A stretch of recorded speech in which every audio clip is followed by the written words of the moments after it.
Has your tax advisor ever told you that your rental losses are passive and can't offset your W-2 income? If so, you've probably heard about something called the short-term rental tax loophole.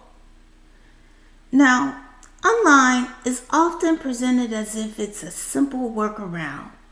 Buy a property, list it on Airbnb, and take the losses against your income.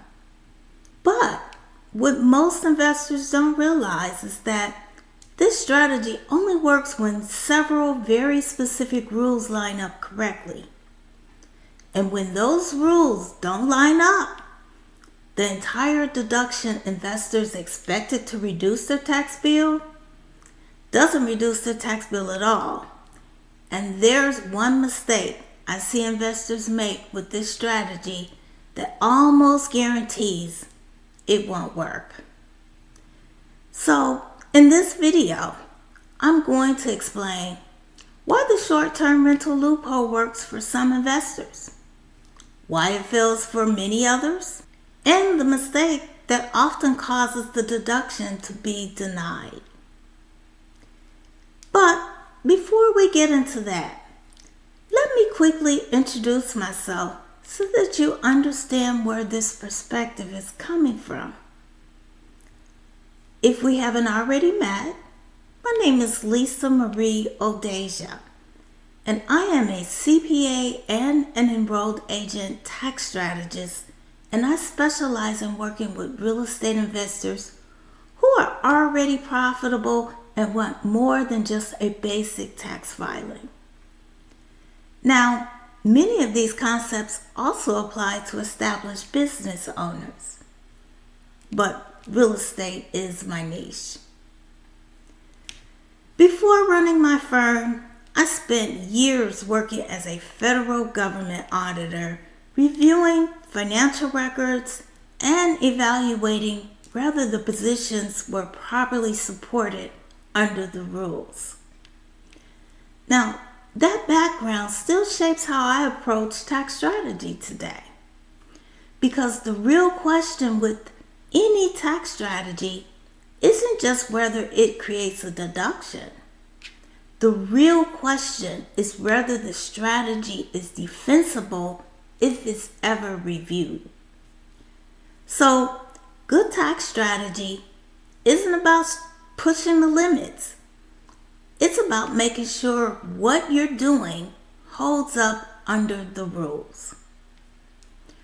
One reason the short-term rental strategy gets so much attention is because of how the passive activity rules normally work.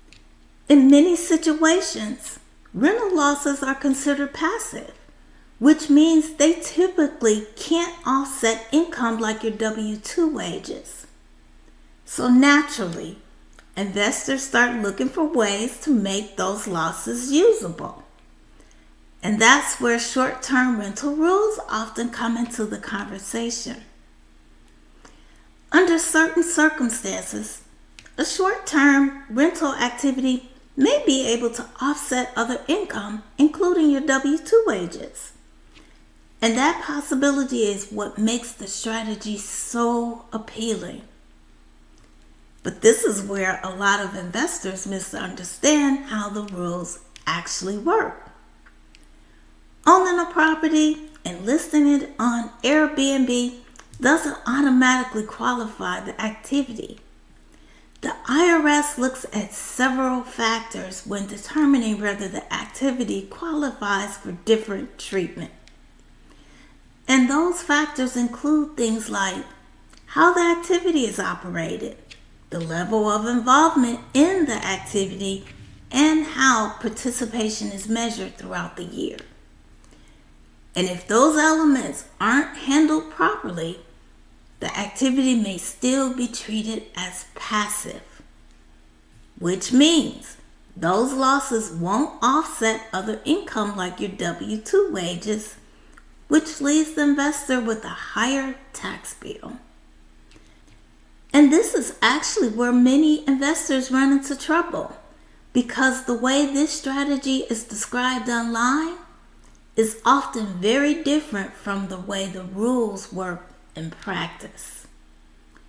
In a moment, I'll explain the specific situation where this strategy often collapses completely, even for investors who believe they structured everything correctly. Another important point many investors may not realize is that this strategy receives significant scrutiny from the IRS. Now, this strategy can absolutely work in the right circumstance, but when it's applied incorrectly, investors sometimes discover during an audit that the activity doesn't qualify the way they expected. And when that happens, the deduction tied to that strategy may be disallowed. So, what does that actually mean? Disallowed. It means the deduction or the loss is removed. The tax liability increases, and on top of that, the IRS can add interest and sometimes accuracy penalties of up to 20%, which means the tax outcome the investor expected can change very quickly during an audit. This is why the strategy has to be structured in a way that is defensible. And this is where my background as a federal government auditor becomes particularly relevant. Because before running my firm, my job involved reviewing financial records and determining whether positions were properly supported under the rules. So, when I work with investors today, the goal isn't just to identify strategies that reduce tax. The goal is to structure those strategies in a way that holds up if someone reviews the file later. The real issue usually isn't the strategy itself. It's when the strategy is applied without understanding how the rules interact with the investor's overall situation. Tax outcomes depend on more than just the property alone. They depend on how the activity is structured, how participation is tracked, and how the activity fits into the investor's broader tax picture. Now, when those details aren't considered carefully, the results people expect from the strategy often don't materialize. Now, another reason this strategy gets misunderstood is the way it's often explained online. Short videos and blog posts tend to highlight the outcome of the strategy, the tax savings, without explaining the conditions that made those results possible. So, investors hear about someone offsetting large amounts of income with rental losses and assume that the same outcome will apply to their situation. But the tax results are rarely that simple.